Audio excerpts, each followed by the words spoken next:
Hello everyone, welcome to episode 4 of Riding Home. In our last episode, Bill had just began his journey of basic training at Camp Shelby, Mississippi. So in this episode, we pick back up from there, and basic training life continues on for Bill. He had been there roughly about a week, keeping his family informed on what was going on through letters. So let's continue on. March 29th, 1943, Camp Shelby, Mississippi. Sunday morning. Dear folks, this Sunday morning is really welcomed and appreciated by all. We don't have anything to do today but sit around, and everybody is enjoying it immensely. I got my uniform and equipment yesterday. Also my vaccination and typhoid shot. It didn't faze me, just like eating lettuce. I went through the shot line so fast, I didn't have time to worry about the shots. I really am proud of my uniform. I kept looking at myself yesterday and thinking how good that khaki looked.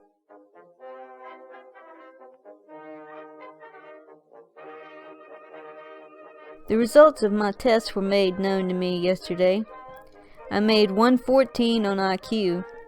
I was too slow and thought I had more time than I had. However, that 114 is good enough for OCS. 110 is a minimum. On the mechanical aptitude quiz I made 111. On the radio quiz I made 100. All these grades are about average, nothing extra. If I took the quizzes again, I'd probably make much better grades. However, I've done well enough, so I'm satisfied.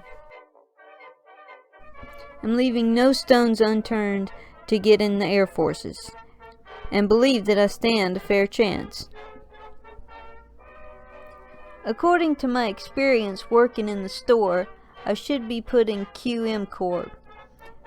But if they do that to me, I'll refuse to accept it as final. Somehow I'll get transferred to something else.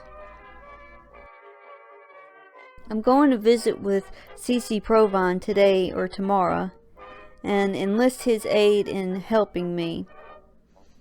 You know, this army is strictly a matter of looking after oneself. I got a letter from Brer yesterday. It was forwarded by you, I suppose. He advised me to try for radio school in Air Force. I like that suggestion very much. I got to like radio when I took the quiz, and my 100 grade was better than any of the other boys who took the test with me. I believe I would enjoy radio, and that I'm qualified to study it. They're having church this morning, and I intend to go if I can get the crowd going. I may get there, may not, I don't know. This morning we slept late, till 6:30. Breakfast was alright, and I ate plenty. I'm eating plenty every meal and should pick up lots of weight while I'm in the Army. All of us are continually griping and growling about the Army, but we're all enjoying it. I know I am, and do actually like it. You know, anybody can get used to a thing, and the Army is not bad at all. Of course, everybody says it is, but they say that just to be consistent with their growls. Well, I'll close now. Love to you both, and Razzle, and a big kiss. Love, Bill.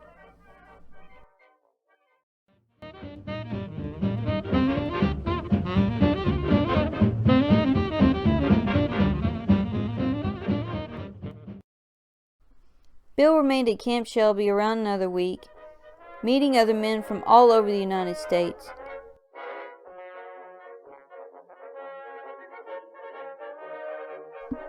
He mentioned that he saw the movie Happy Go Lucky, with Mary Martin and Betty Hutton, and said it was a real good show. Don't know how he does it, but he does it. I don't know how he does it, but he does it. Don't know how he does it, but he does it. But he does it at the jewelry store. The war had already put a heavy burden on the United States supplies of basic materials such as metal, rubber, paper, shoes, and food. The military was growing, as was the nation's effort to aid its allies overseas. Civilians still needed these materials for consumer goods as well. So to meet this surging demand, the federal government took steps to conserve crucial supplies, including establishing a rationing system that impacted virtually every family in the United States. Dr. Thomas Parent, Surgeon General of the United States Public Health Service. Good nutrition and good health are inseparable. No one can do his full part in the war effort without good health. Realizing this fact, government agencies have joined in a national nutrition program. You can help just by helping yourself to the right food. Make a real effort to choose a nutritious diet every day.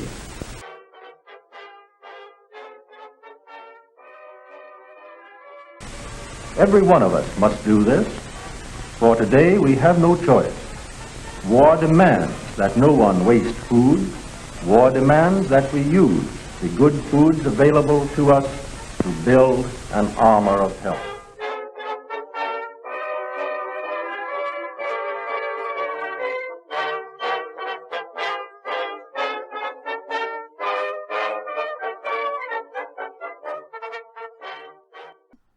Victory gardens, which were encouraged to support the war effort.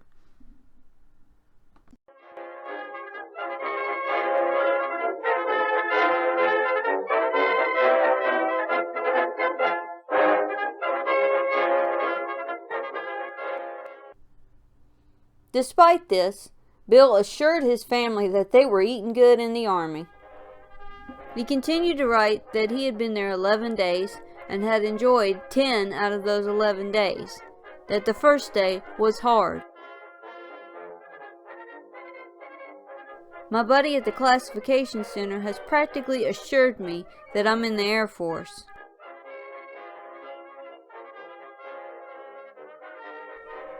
Bill wrote one more letter before he left Camp Shelby.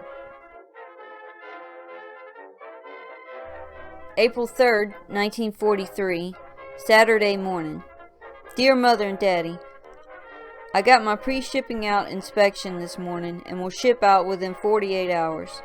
All of us are practically sure that it's an Air Force call. My guess is that we'll leave Monday morning. That's usually the day the Air Force men leave.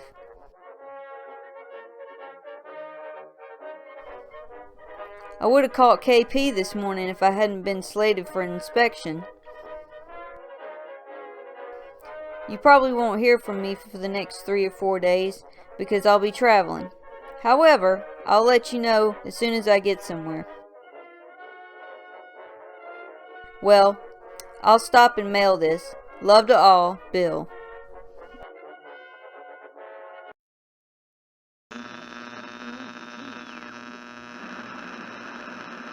Caught me right and now I'm on the run. Lay that pistol down, babe, lay that pistol down. Pistol packing mama, lay that pistol down.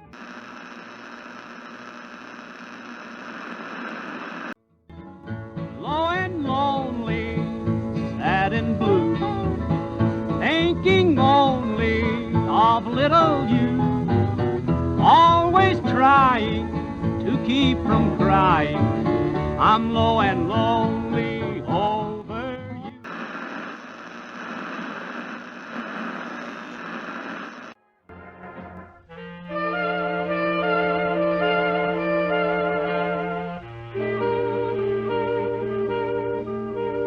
That old black magic has made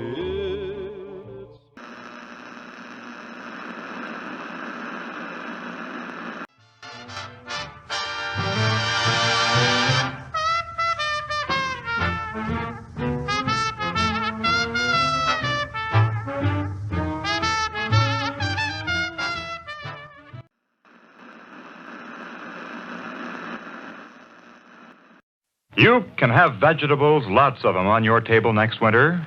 You can have your own fresh vegetables on your table this summer if you have your own Victory Garden.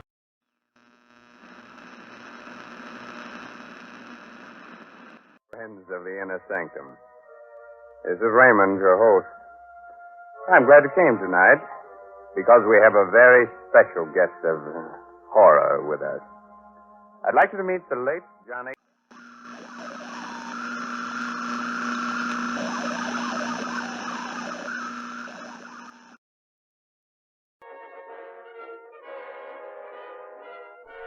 Bill did leave Camp Shelby the following Monday and took a train headed for Little Rock, Arkansas to Camp Joseph T. Robinson. And that's where we'll pick up on the next episode of Riding Home. Thank you everyone for watching, and I'll see you on the next one.